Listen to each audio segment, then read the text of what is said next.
नमस्कार, करियर और एजुकेशन से जुड़े हमारे खास कार्यक्रम गाइड में आपका स्वागत है। मैं हूं डॉक्टर आकांक्षा। आज हम अपने कार्यक्रम में बात करेंगे सिविल इंजीनियरिंग के बाद आखिर क्यों पड़ रही है इंजीनियर्स को ट्रेनिंग की जरूरत। तो हमारे खास कार्यक्रम में गाइड में आज हमारे साथ बतौर एक्सपर्ट पुष्पेंद्र प्रताप सिंह हैं, जो कि CEO एंड फाउंडर है सिविल गुरुजी प्राइवेट लिमिटेड के। आपका बहुत बहुत स्वागत सर। नमस्कार। नमस्कार जी सर, सबसे पहले तो ये जानना है हमें आपसे कि सिविल गुरुजी प्राइवेट लिमिटेड के संस्थापक बनने की कहानी ये कैसे आपके दिमाग में आई? मैं 2013 का पास आउट हूँ। छत्तीसगढ़ से मैंने इंजीनियरिंग कंप्लीट किया और 2013 से 2018 तक जॉब किया। जी 2018 में जब मैं अपनी कंपनी के लिए इंटरव्यू ले रहा था तो उस समय ये आइडेंटिफाई हुआ कि मेला तो लगा इंजीनियर्स का, लेकिन वहां पे कोई भी इंजीनियर्स वो टेक्निकली स्किल नहीं मिल रहा जिस तरीके से कंपनी को चाहिए। कंपनी पेमेंट देने के लिए रेडी है, लेकिन वो क्वालिफाइड इंजीनियर्स आइडेंटिफाई नहीं हो रहा था। उसके बाद से छत्तीसगढ़ के लगभग सारे कॉलेजेस मैंने सर्वे किया और ये आइडेंटिफाई हुआ कि कॉलेज से इंजीनियर पास आउट हो रहा है, उसके बाद कॉलेज कभी उनको कॉल नहीं करता कि बेटा तुमको क्या करना है, आगे कहाँ क्या कर रहे हो, आगे कैसे बढ़ोगे। तो इस गैप को फुलफिल करने के लिए मैंने अपनी जॉब रिजाइन की 1 फरवरी 2018 को और 3-4 महीने कंप्लीट और सर्वे किया और 7 जून 2018 से सिविल गुरुजी स्टार्ट हुआ। तब से लेके आज तक सिविल इंजीनियर्स को उनकी राह दिखा रहे हैं ये कैसे जल्दी से जल्दी वो अपने करियर में आगे बढ़ के ग्रो कर सकते हैं। जी बिल्कुल, यानी हम समझ सकते हैं कि एक इंजीनियर ने दूसरे इंजीनियर का दर्द समझा और ये डिसाइड किया कि अब उन्हें एक सही दिशा मिलनी चाहिए। वैसे आपके हिसाब से सिविल इंजीनियरिंग जो शिक्षा प्रणाली है उसमें क्या कमियां आपको लगती है? क्या व्यावहारिक प्रशिक्षण वास्तव में नहीं मिल पाता है बच्चों को? प्रैक्टिकल ट्रेनिंग की बात तो जैसे जो एजुकेशन सिस्टम बोलते हैं हम, उसमें एजुकेशन तो है, सिस्टम पे एरर है। मतलब कि कॉलेजेस में एजुकेशन हर एक बारीकी में बताया जा रहा है, लेकिन मुद्दा यह है कि जो सिस्टम बोलते हैं कि कॉलेज में पहला सिस्टम ट्रेनर रखने का, तो ट्रेनर एमटेक होल्डर होना चाहिए, ये उनका एक सिस्टम है। लेकिन वो एमटेक होल्डर इंडस्ट्री एक्सपर्ट होना चाहिए, ये सिस्टम पे एरर है कि जब तक मेरे को गोवा में घूम के नहीं आऊंगा तब तक मैं गोवा के बारे में बताऊंगा कैसे। तो वैसे ही आज जितने कॉलेजेस हैं उन सब के प्रोफेसर्स जो हैं, मैक्सिमम प्रोफेसर्स, सब नहीं बोलूंगा, मैक्सिमम प्रोफेसर सिर्फ एमटेक होल्डर है, उनको इंडस्ट्री का नॉलेज नहीं। ये सिस्टम पे एरर है। दूसरा सिस्टम पे एरर है कि आज कॉलेजेस में बहुत सारी टेक्निकल स्किल है, उनके पास वोकेशनल ट्रेनिंग है, उनके पास इंडस्ट्रियल ट्रेनिंग है, साइट विजिट्स हैं, सॉफ्टवेयर की ट्रेनिंग है, लेकिन वो जस्ट एक पेपरबाजी हो रखा है कि बच्चे जाते हैं 200-500 रुपए दे के एक सर्टिफिकेट बनवाते हैं, कॉलेज में आके सबमिट कर देते हैं, कॉलेज को अप्रूवल भी देते हैं। तो ये सिस्टम एरर है हमारे एजुकेशन का कि उस सिस्टम एरर को सॉल्व करने के लिए बहुत सारी प्रैक्टिकल स्किल्स की जरूरत है आज एक सिविल इंजीनियर्स को, जो कि बहुत अलग अलग तरीके से उनको प्रोवाइड किया जा रहा है। बिल्कुल, और निश्चित रूप से जो प्रैक्टिकल फील्ड से जुड़े होते हैं उसमें तो हमको बहुत ज्यादा जरूरत होती है सिस्टम को समझने की और सिस्टम के सपोर्ट की भी बहुत ज्यादा जरूरत होती है। वैसे भारत में जब हम जॉब मार्केट की बात करते हैं तो जॉब मार्केट के अनुसार सिविल इंजीनियरिंग को मतलब किस तरह से कुशलता की आवश्यकता होती है, क्या क्वालिटीज उनमें होनी चाहिए? जॉब मार्केट को पहले दो समझते हैं कि जॉब क्या है। बहुत सारी कंस्ट्रक्शन कंपनी है और हर कंस्ट्रक्शन कंपनी के अपने हिसाब से जॉब स्किल है कि उनको एक एंट्री लेवल पे इंजीनियर चाहिए, उनको मिड लेवल पे इंजीनियर चाहिए या उनको सीनियर लेवल पे इंजीनियर चाहिए। और जिस लेवल पे इंजीनियर चाहिए उसके जॉब है, जिसको हम जॉब डिस्क्रिप्शन बोलते हैं, जेडी, कि हर एक जॉब का अलग डिस्क्रिप्शन है और उस डिस्क्रिप्शन के हिसाब से आज इंजीनियर्स को ट्रेनिंग लेने का कोई ऑप्शन नहीं है। फॉर एग्जाम्पल कि जैसे कि हम सबसे फेमस कंपनी की बात कर रहे हैं L&T। अब L&T बहुत सारे कोर जोन में काम करती है, बिल्डिंग भी बनाती है, रोड भी बनाती है, ब्रिजेस भी बना रही है, डैम भी बना रही है, इंफ्रास्ट्रक्चर बिल्ड कर रहे हैं। तो हर एक एंट्री लेवल जॉब पोस्ट का टेक्निकल स्किल अलग है। तो इसलिए ये सिंगल लाइन पे क्लियर कर पाना थोड़ा मुश्किल है, लेकिन जो बेसिक जो स्किल चाहिए वो एक लैंग्वेज, जैसे आज मैं हिंदी बोल पा रहा हूँ, तो वैसे ही इंजीनियर्स के लिए एक लैंग्वेज है, वो है ड्राइंग का लैंग्वेज। यदि वो ड्राइंग का लैंग्वेज समझ पाए तो वो हर एंट्री लेवल जॉब के लिए फिट हो जाते हैं। उस ड्राइंग के लैंग्वेज से वो क्वांटिटी टेक ऑफ सीख पाए, एक बेसिक स्किल है क्वांटिटी टेक ऑफ निकालना कि इस बिल्डिंग पे कितना मटेरियल लगेगा, कितना स्टील लगना है, कितना कंक्रीट लगना है, उस पूरे बिल्डिंग का बजट निकाल पाना, ये उनका बेसिक स्किल है जो आना चाहिए उनको एक एंट्री लेवल जॉब के लिए। और इसी के साथ बात करें तो जिस तरीके से हम अभी बात कर रहे हैं कि मैं अपने चीजों को समझा पा रहा हूँ, कम्युनिकेशन स्किल बहुत प्राइम टेक्निकल स्किल है ये कि एक इंजीनियर्स को अपनी बातें समझाना आना चाहिए, जिससे कि वो हर एक इंटरव्यू में सेलेक्ट हो सके और ग्रो कर सके अपने साइट पे लोगों को समझा के। तो ये बेसिक टेक्निकल स्किल है जो आज इस इंडस्ट्री में अलग अलग जॉब पोस्ट के हिसाब से रिक्वायर्ड है। जी कई बार ऐसा होता है ना सर, जब हम कॉलेज में जाते हैं ना तो बहुत सारी ड्रीम्स होती है, हमें लगता है बस कॉलेज में अगर हमने एडमिशन लिया है तो कॉलेज हमें सब कुछ सिखा देगा। ठीक है, तो क्या कॉलेजों के पाठ्यक्रम में ये कौशल शामिल नहीं है? अगर नहीं है तो आप इसे कैसे मदद करते हैं? जैसे मैंने पहले भी अपने बात में कहा कि कॉलेज के पाठ्यक्रम में शामिल है, लेकिन जो प्रोफेसर हैं वो उनको ना वन नाइट फाइट बोलते हैं। आज इंजीनियर्स कहते हैं कि हम वन नाइट फाइट इंजीनियर है, मतलब कल एग्जाम है तो आज पढ़े और वो पेपर इंजीनियर तो बन गए। लेकिन वो जो 6 महीना वो जो पाठ्यक्रम पे लिखा है, जो उनके सिलेबस में है, वो एक्चुअल में इंडस्ट्री कैसे फिट बनता है, वो इंडस्ट्री में कैसे अप्लाई होता है, वो क्यों जरूरत है सीखना, इसकी बातें नहीं होती। जैसे कि मैं आज तक जापान नहीं गया हूं, मैंने सुना है, और यदि कोई मेरे को बोले कि जापान में यार बिल्डिंग अच्छी है, इंफ्रास्ट्रक्चर अच्छा है, तो मेरे को समझने में दिक्कत होगा। लेकिन यदि कोई मुझको विजुअलाइज करवा दे, चाहे वो सिमुलेशंस में हो, 3D इमेजेस में हो, इमेजेस में ही क्यों ना हो, तो वहां से बहुत ही आसानी से इंजीनियर्स को विजुअलाइज हो सकता है और वो समझ पाता है। तो ये जो पढ़ाने का तरीका है ना जी, कि जब तक मैंने गोवा देखा ही नहीं तब तक मुझे गोवा के कितने भी गुणगान गाओ, मेरे को कोई मतलब नहीं उससे। बच्चा आज विजुअलाइज नहीं कर पाता, उसके लिए एग्जाम पास करने तक की एजुकेशन रह गया कॉलेजेस में जी। और जो इसको सॉल्व करने का तरीका है वो हमने कैसे अडॉप्ट किया कि हम आज इंजीनियर्स को यदि एक्सकवेशन की बात करते हैं, गड्ढा की बात कर रहे हैं, तो हम उसको साइड ले जाके गड्ढे दिखाते हैं कि देखिए गड्ढा है, कैसे एक्सकवेट होता है, किस किस तरीके से एक्सकवेट कर सकता है, इसको मेजरमेंट कैसे किया जाता है, क्या इसकी स्पेसिफिकेशंस है। कुछ कोड्स हैं बिल्डिंग के अपने कंस्ट्रक्शन इंडस्ट्री में, IS कोड्स हो गए, CPWD के स्पेसिफिकेशंस हो गए, BIS के कोड्स हैं। तो ये इस कोड्स के बारे में हम अपने इंजीनियर्स को बता रहे हैं। ऑन साइट ले जाके विजुअलाइज करना बहुत जरूरी है। जब एक बार आदमी के इमेज में, ब्रेन में इमेज बन जाता है तो भूलता नहीं है जी। तो इस कल्चर को हमने अडॉप्ट किया और लोगों को प्रैक्टिकली सिखा रहे हैं, थियोरेटिकली नहीं, हर एक चीज विजुअलाइज करवा के। जी बिल्कुल, और ये बहुत ज्यादा जरूरी है। जब आप प्रैक्टिकल फील्ड में जाते हैं, विजुअलाइजेशन आप करते हैं, तो आपका जो कॉन्सेप्ट है वो और ज्यादा क्लियर हो जाता है। वैसे जब हम कौशल आधारित प्रशिक्षण की बात करते हैं सर, तो पारंपरिक शैक्षणिक शिक्षा जो है वो कितनी इंपॉर्टेंट है? इंपॉर्टेंस मीन्स यदि मेरे को गाड़ी चलाना है हाँ। तो मैं गाड़ी चला के सीखूंगा। मैं चौक चौराहा में बैठ के गाड़ी चलाना नहीं सीख सकता। बिल्कुल। मैं कितनी भी ट्रैफिक देख लूं, मैं को गाड़ी चलाने नहीं आएगी जी।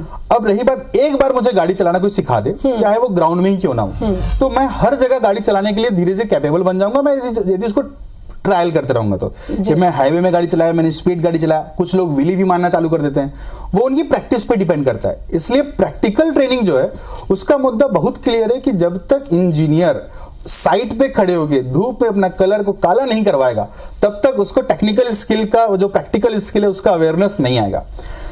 इसीलिए सिविल गुरुजी क्या कर रहा है कि आज इंजीनियर्स को क्लासरूम तो लेक्चर दे ही रहा है, क्योंकि कैलकुलेशन सॉफ्टवेयर आप क्लासरूम में सिखा सकते हो, लेकिन जहां बात आता है प्रैक्टिकल एग्जीक्यूशन का तो उनको साइट ले जाते हैं, ट्रेनर उनके साइड जाता है और पूरा एक ओपन ग्राउंड दे देते हैं कि ये लो चलो लेआउट करो, चलो आओ बिल्डिंग पे, ये बिल्डिंग बन गया, इसकी क्या क्या चेकलिस्ट है, इनकी क्या क्या कमियां हैं और उसको सॉल्व कैसे करते हैं, वो सब उनको ऑन साइट दिखाया जाता है। इसलिए प्रैक्टिकल ट्रेनिंग जरूरी है कि स्विमिंग करना है तो तालाब में कूदना पड़ेगा, सिविल इंजीनियरिंग सीखना है तो साइट पे खड़ा होना पड़ेगा। बिल्कुल। और सर जब हम बात कर रहे हैं सिविल इंजीनियरिंग की, तो जब बच्चा सिविल इंजीनियरिंग की पढ़ाई कर रहा है, ऑलरेडी उसके पास एक पाठ्यक्रम बना है जो सुनिश्चित है, उस पाठ्यक्रम को उसने पढ़ लिया है, लेकिन फिर आप अपने इंस्टीट्यूट में भी उसे रन कर रहे हैं, तो आपके पाठ्यक्रम की क्या विशेषता है जो सिविल इंजीनियरिंग को उद्योग के लिए तैयार करता है? एग्जाम्पल दूंगा मैम इसका कि रिसेंटली भी मेरे बच्चे का तबीयत खराब था तो उसको टॉन्सिल हो गया, तो मेरे को पता है कि कौन सा डॉक्टर गले का डॉक्टर है, मैं उसको हड्डी के डॉक्टर के पास नहीं ले जाऊंगा। सेम वैसे ही आज जो कॉलेजेस की जो एजुकेशन सिस्टम है, एजुकेशन तो सिस्टम में क्या रहा है कि एमटेक होल्डर बहुत सारे लेक्चर की ट्रेनिंग प्रोवाइड कर रहा है, लेकिन क्या वो उसका रियल एक्सपर्ट है? तो जो सिविल गुरुजी है, सिविल गुरुजी क्या कर रहा है, यदि इंजीनियर को बिल्डिंग पढ़ना है तो जो बिल्डिंग में एक्सपर्ट है, जैसे कि मैं बिल्डिंग में एक्सपर्ट हूं तो मैं बिल्डिंग सिखाता हूं, मेरे को रोड नहीं आता तो मैं रोड नहीं सिखाता। रोड के लिए हमारे फजलुर रहमान जी हैं, वो फजलुर रहमान रोड की ट्रेनिंग प्रोवाइड कर रहे हैं। BIM सिखाना है तो जो BIM प्रोजेक्ट्स में एक्सपर्ट ट्रेनर है उसको हमने ऑन बोर्ड कर लिया, वो BIM सिखा रहा है। ब्रिजेस सिखाना है तो ब्रिजेस का एक्सपर्ट ट्रेनर है। तो जो हमारे और कॉलेज के एजुकेशन सिस्टम पे डिफरेंस है वो यही, जिसको आता है उसी से पूछो, वो आपको सही रास्ते तक पहुंचा देगा। कि आज इंजीनियर की एक बोलने पे काबिल है कि वो किस जगह पे है, उसकी रियल नॉलेज कितनी है, ये हम उसको विजुअलाइज कराते हैं। देख तेरे को क्या आता है आज, अब तेरे को जाना कहाँ है और उस रास्ते का रोड मैप कैसा कैसे जाएगा, वो उसका जो क्वालिफाइड इंजीनियर है वो बताता है कि कैसे पहुंचते हैं।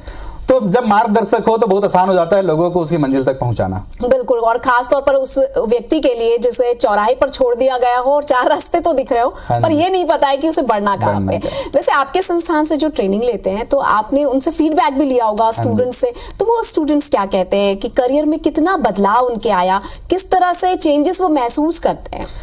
ये कहते हुए मुझे बहुत अच्छा लगता है कि हमारा जो, मैं इसका आंसर देने से पहले अपना ट्रेनिंग पैटर्न बताऊंगा। हम अपनी ट्रेनिंग का 65% फीस इंजीनियर के प्लेसमेंट के बाद चार्ज करते हैं।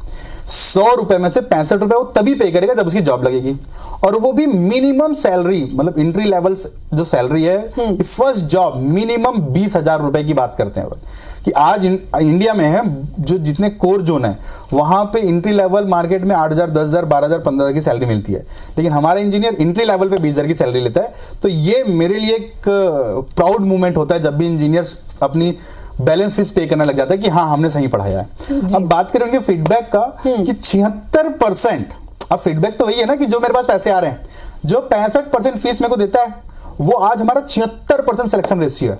तो जो इंजीनियर्स हमें कहने पे आज काबिल हैं कि इंडिया के थोड़ा साउथ हटा दें तो इंडिया में सेंटर, ईस्ट, वेस्ट और नॉर्थ हर एक सिटी में सिविल इंजीनियर्स अवेलेबल है, सिविल गुरुजी से पढ़ाया हुआ। और इंडिया की जितनी टॉप मोस्ट कंस्ट्रक्शन कंपनी के बारे में हम जानते हैं लगभग सब में सिविल इंजीनियर आज सिविल गुरु से पढ़ाया हुआ अवेलेबल है। साथ ही साथ करीब 12 से 15% सिविल इंजीनियर जो हमारे पास आते हैं वो जॉब करने नहीं आते, वो अपना बिजनेस स्टार्ट करने आते हैं। तो आज वो सक्सेसफुली अपना बिजनेस रन कर रहे हैं। एक इंजीनियर है मैम जो बिहार से है और उसने बिहार के 13-14 डिस्ट्रिक्ट में अपनी फ्रेंचाइजी एक्सपांड कर रखा है। एक पुणे से है, उसने अपनी फ्रेंचाइजी एक्सपांड कर रखा है। मतलब उनकी कंसल्टेंसी, उनकी बिजनेस ग्रोथ, उनका बिजनेस एग्जीक्यूशन पे भी हम सपोर्ट करते हैं। उनके पास पैसा आ रहा है, यही हमारा मेन फीडबैक है कि जो उद्देश्य लेके हमारे पास आया था और वो उसको फुलफिल कर पा रहा है। जी बिल्कुल, और एक शिक्षक के लिए सबसे बड़ा जो मोटिवेशन होता है ना वो स्टूडेंट की सफलता होती है। निश्चित रूप से जब स्टूडेंट सक्सेस हो जाते हैं, सक्सेसफुल रास्ते पे आगे बढ़ जाते हैं तो कहीं ना कहीं टीचर भी अपने आप को सक्सेस तो मान ही लेता है। वैसे 15 सितंबर को इंजीनियर्स डे भी आने वाला है, तो क्या आपको लगता है कि भारत में इंजीनियरों के लिए जो प्रशिक्षण के अवसर हैं क्या वो पर्याप्त हैं? कहना नहीं चाहिए मुझे, लेकिन ये पर्याप्त नहीं है। यदि पर्याप्त होते तो सिविल गुरुजी का आविष्कार नहीं होता। पर्याप्त होते तो मैं कहीं जॉब कर रहा होता और सभी इंजीनियर्स अपने करियर में ग्रो कर रहे होते। मैं आपको एक डेटा बताता हूं कि हर साल AICTE की रिपोर्ट के अनुसार 4 लाख सिविल इंजीनियर इनरोल होते हैं कॉलेजेस में, और हर साल 2.5 लाख ही पास होते हैं। 1.5 लाख तो रास्ते में ही अपना दम तोड़ ले रहे हैं। और उस 2.5 लाख सिविल इंजीनियर्स में से सिर्फ आज जो मास्टर डिग्री का रेशियो है वो है सिर्फ 18%। सिर्फ 18% लोग कुछ और पढ़ने की बात सोचते हैं। इसको ऐसे समझें कि जो इंजीनियरिंग की डिग्री है, वो डिग्री जो इंजीनियरिंग का जो सिलेबस है वो 4 साल में हमको 12 कोर जोन के बारे में अवेयर कराया जाता है। अवेयरनेस का मतलब इसको ऐसा समझें कि जब हम रेस्टोरेंट जाते हैं तो हमको एक मेन्यू कार्ड मिलता है। अब मेन्यू कार्ड के सारे डिश को हम ऑर्डर नहीं करते, उसमें से कुछ सिलेक्टेड चीजों को हम ऑर्डर करते हैं। तो जो 4 साल की सिविल इंजीनियरिंग है ना, वो मेन्यू कार्ड है कि आप पूरा देख लो आपको क्या क्या ऑर्डर कर सकते हो, और 4 साल के बाद किसी स्पेसिफिक जोन पे आपको ऑर्डर करना है। अब वो स्पेसिफिक जोन जो 12 कोर जोन है सिविल इंजीनियरिंग में, उस स्पेसिफिक जोन में एक कोर जोन की ट्रेनिंग अवेलेबल है, वो है सॉफ्टवेयर की ट्रेनिंग। और बाकी 11 कोर जोन अवेलेबल ही नहीं है इंडिया में, जिसमें से 4 कोर जोन हमने बिल्ड किया है पिछले 5 सालों पे। बिल्डिंग, ब्रिज, हाईवे और BIM, सिर्फ 4 जोन अभी हमने बिल्ड किया। अभी भी हमको बिल्ड करना अभी 7-8 कोर जोन बचा है। तो इंडिया में बहुत सारी ट्रेनिंग इंस्टीट्यूट की जरूरत है जो 2.5 लाख सिविलियंस को ट्रेनिंग प्रोवाइड कर सके हर साल। मतलब मैं अपनी कैपेसिटी बताऊं तो हमने 1,60,000 इंजीनियर को ट्रेनिंग प्रोवाइड किया है पिछले 5 सालों पे, जो कि नंबर बहुत कम है। और जो इंजीनियर आज पास आउट हो रहा है वो पेपर इंजीनियर है, उसको रियल सिविल इंजीनियर बनाने के लिए बहुत सारी अपॉर्चुनिटी अवेलेबल है इंडिया में, कि जहां ट्रेनिंग इंस्टीट्यूट ओपन होके इस जो गैप है इंडस्ट्री और कॉलेज के उसको फुलफिल कर सकता है। जिसके लिए हमने एक रास्ता भी निकाला है। जैसे मैंने बताया कि अभी ऑटोकैड टाइप के जो ट्रेनिंग इंस्टीट्यूट है वो 1,000 से ज्यादा है हमारे इंडिया में। उन हर 1,000 जितने ऑटोकैड ट्रेनिंग इंस्टीट्यूट है उनको हम एम्पावर कर रहे हैं अपने ट्रेनिंग मॉड्यूल से, उनको हम अपनी ट्रेनिंग सर्विसेज दे रहे हैं। इन टर्म्स ऑफ फ्रेंचाइजी कर सकते हैं कि हम उनको जो तुम सॉफ्टवेयर तो पढ़ा ही रहे हो, साथ ही साथ ये लो भैया प्रैक्टिकल वाला भी पकड़ो, हमारा ट्रेनर आ जाएगा तुम्हारे यहाँ, तुम बच्चे तुम्हारे पास हैं, चलो इनको प्रैक्टिकली स्किल बनाते हैं। तो उन प्रैक्टिकली स्किल इंजीनियर्स बनाने के लिए हम ये पूरे 1000 ट्रेनिंग इंस्टीट्यूट के साथ टाई अप कर रहे हैं कि बहुत जल्द आपको ये सुनने मिलेगा कि सिविल इंजीनियर्स जो हैं अब किसी का घर गिरेगा नहीं, किसी का घर लीकेज नहीं करेगा, कोई भी रोड डैमेज नहीं होगी। नितिन गडकरी जी बहुत अच्छा काम कर रहे हैं इसमें। तो हम हमारे साथ हमारे जितने सिविल इंजीनियर्स हैं इसको पूरा एम्पावर कर रहे हैं, कंस्ट्रक्शन इंडस्ट्री को, कि जितने भी गैप हैं इस एजुकेशन सिस्टम पे उसको हम फुलफिल करने का प्रयास कर रहे हैं। बिल्कुल। और एक ब्रिज जो होती है ना सर, उसका मजबूत होना बहुत जरूरी है, क्योंकि वो एक जगह से दूसरी जगह पहुंचाने का काम करती है, और आप एक बहुत अच्छा काम कर रहे हैं। और हम बात कर रहे हैं कि क्यों इंजीनियरिंग के बाद भी सिविल इंजीनियर्स को प्रैक्टिकल के लिए जरूरत पड़ती है कोचिंग्स की या मार्गदर्शन की। तो सर अब ना आपसे अगला सवाल ये होगा मेरा कि क्या आप सरकार और अन्य शैक्षणिक संस्थानों के साथ मिलकर या उनके सहयोग करने का कुछ सोच रहे हैं? ऐसा कुछ मन में विचार आया क्या आपके? हम कर ही रहे हैं मैम, कि अभी तक करीब 130 से ज्यादा कॉलेजेस से हमारी टाई अप है। और जैसे कि मैंने बताया कि 6000 इंजीनियरिंग कॉलेजेस हैं इंडिया में, तो 6000 इंजीनियरिंग कॉलेजेस तक हमको पहुंचना है। एक रोड मैप है, हम 3-4 साल तक पहुंचेंगे ही जरूर। अभी तक 130 कॉलेज से टाई अप कर लिए हैं। और साथ ही हम गवर्नमेंट से भी बात कर रहे हैं कि आप इस स्किल्स को कंपलसरी करो अपनी यूनिवर्सिटी में, कि जो भी इंजीनियर पास आउट हो, जैसे कि आज डॉक्टर 5 साल की डिग्री के बाद उसको 2 साल का इंटर्नशिप करना पड़ता है, मजबूरी है। सीए को करना पड़ता है, उसकी मजबूरी है। जब तक वो करेगा नहीं 2 साल 1 साल का इंटर्नशिप, तब तक उसको सर्टिफिकेट नहीं मिलता, डिग्री नहीं मिलती। सिविल इंजीनियरिंग में ये नहीं है।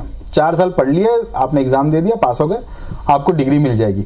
लेकिन जो कल्चर बिल्ड करना है वो कल्चर हमेशा 0 लेवल से स्टार्ट होता है। तो हम यूनिवर्सिटी से साथ टाई अप कर रहे हैं कि आप अपने कॉलेजेस के इंजीनियर्स को ये कंपलसरी करो कि आपको वोकेशनल ट्रेनिंग में जाना है, जो कि सिर्फ आज पेपर तक रह गया है। और कंपलसरी करके चेक कैसे करो, क्योंकि यहाँ बहुत बड़ा फेलियर है चेक करने का, कि आपको 2.5-3 लाख सिविल इंजीनियर्स को हर साल चेक करना है। तो इसके लिए टेक्नोलॉजी की बहुत जरूरत है कि इंजीनियर साइट पे गया कि नहीं इंटर्नशिप के लिए, उसने वहां रिपोर्ट जनरेट किया कि नहीं, उसके सीनियर ने वहां फीडबैक दिया कि नहीं। ये पूरा प्रोसेस हम बिल्ड करके दे रहे हैं पूरे कॉलेजेस को हम पूरा सॉफ्टवेयर बिल्ड करके दे रहे हैं कि आप अपने इंजीनियर्स को ट्रैक करो, उनकी प्रोग्रेस को ट्रैक करो। साथ ही गवर्नमेंट से डील करना थोड़ा हमको तकलीफ आ रहा है। मैं आपके चैनल के माध्यम से बताना चाहूंगा, यदि कोई भी एजेंसी या कोई भी पर्सनालिटी जो ये वीडियो देख रहा हो और वो कर सकता है हाँ सिविल गुरुजी का सपोर्ट सिविल इंजीनियरिंग कम्युनिटी को बिल्ड करने के लिए, तो जरूर आप हमारा साथ दीजिए। और क्योंकि उनके सपोर्ट से ना हम यूनिवर्सिटीज को थोड़ा स्ट्रिक्ट कर सकते हैं कि आपको सिर्फ पेपर तक इंजीनियर्स को नहीं रखना है, आपको पूरा उनका डेटा चेक करना है, उनका रिपोर्ट चेक करना है, जिससे कि वो इस इंडस्ट्री में जो सबमिट कर रहे हैं वो वैलिड हो, तभी उनको डिग्री मिले। क्योंकि लोग 4 लाख 5 लाख रुपए खर्चा करके डिग्री कर रहे हैं और आज 4 साल के बाद वो कहीं के नहीं रहते। वो जब उनको कहीं का बनाना है तो उसके लिए स्ट्रिक्ट होना बहुत जरूरी है। जब तक वो चाबुक नहीं पड़ता ना तब तक इंसान काम नहीं करता। तो चाबुक मारने के लिए हम ट्राई कर रहे हैं, कॉलेजेस और यूनिवर्सिटी के साथ टाई अप कर रहे हैं जी, लगातार कर रहे हैं। बिल्कुल, और ये बहुत जरूरी भी है। हमारा थोड़ा सा जो जागरूक होना है ना, वो आने वाले भविष्य के लिए बहुत अच्छा हो जाएगा। और सर हमने देखा है कि बहुत सारे इंजीनियर्स इंजीनियरिंग में दखल तो ले लेते हैं, दाखिला लेने के बाद बहुत सारे लोग ग्रेजुएशन भी कंप्लीट कर लेते हैं, लेकिन वो उसे कंटिन्यू नहीं करते, जॉब के लिए वो जाते हैं दूसरी तरफ, या फिर वो चेंज कर देते हैं अपना प्लेटफॉर्म। इसका क्या कारण है? इसका मेन कारण है madam money. Entry level salary अच्छी नहीं है इस इंडस्ट्री की।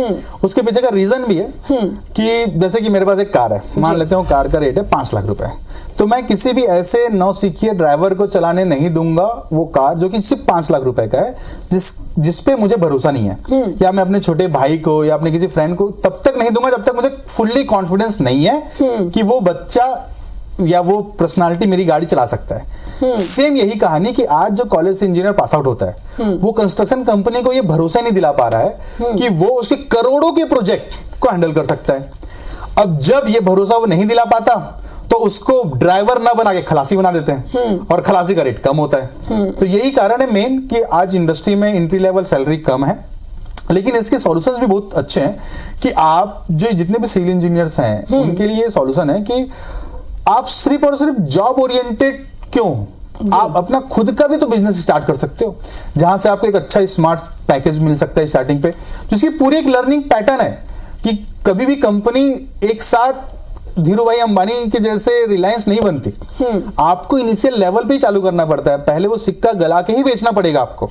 तो कुछ ना कुछ एक छोटा तरीका है जहां से आपको स्टार्ट करना पड़ेगा कंपनी, फिर आप आगे ग्रो करके और लोगों को एम्पावर कर सकते हो और लोगों को आप एम्प्लॉयमेंट दे सकते हो।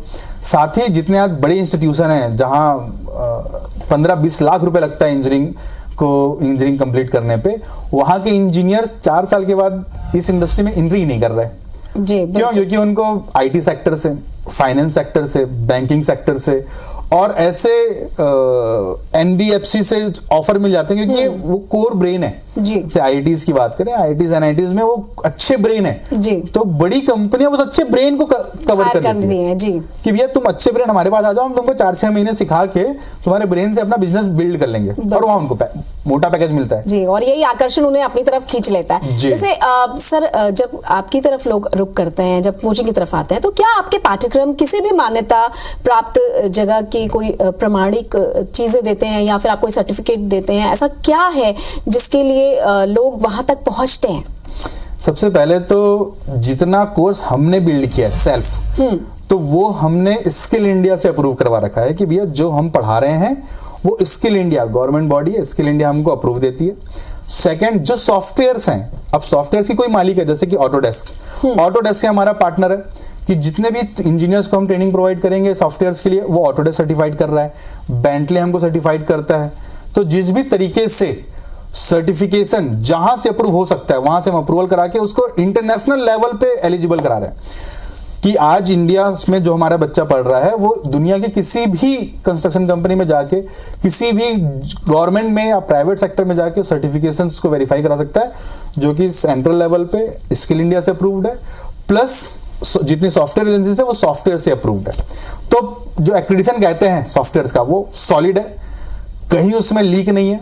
ऑनलाइन भी इसको वेरीफाई करवा देना, क्योंकि कंस्ट्रक्शन कंपनीज में क्या होता है कि जो एचआर टीम होता है उसको उस सर्टिफिकेशन वेरीफाई कराना बहुत इंपॉर्टेंट हो जाता है। तो वो हमारे ऑनलाइन पोर्टल से ही आके उनका इंजीनियर का एनरोलमेंट नंबर डाल के उसको वेरीफाई कर सकता है। जी, ये बहुत अच्छी बात आपने बता दी। एक सर्टिफिकेशन कोर्स का होना जो है वो लाजमी भी है और उससे एक ऑथेंटिसिटी भी आ जाती है। हमसे बातचीत करने के लिए और इतनी महत्वपूर्ण जानकारी देने के लिए आपका बहुत बहुत शुक्रिया। और हम आशा करते हैं दोस्तों कि इसके माध्यम से आज जो कुछ भी जानकारी हमने आप तक पहुंचाई है उससे आपका मार्गदर्शन जरूर हुआ होगा। गाइड का सफर आज बस इतना ही, किसी और विषय के साथ होगी मुलाकात। तब तक कीजिए थोड़ी सी प्रतीक्षा, थोड़ा सा इंतजार। नमस्कार।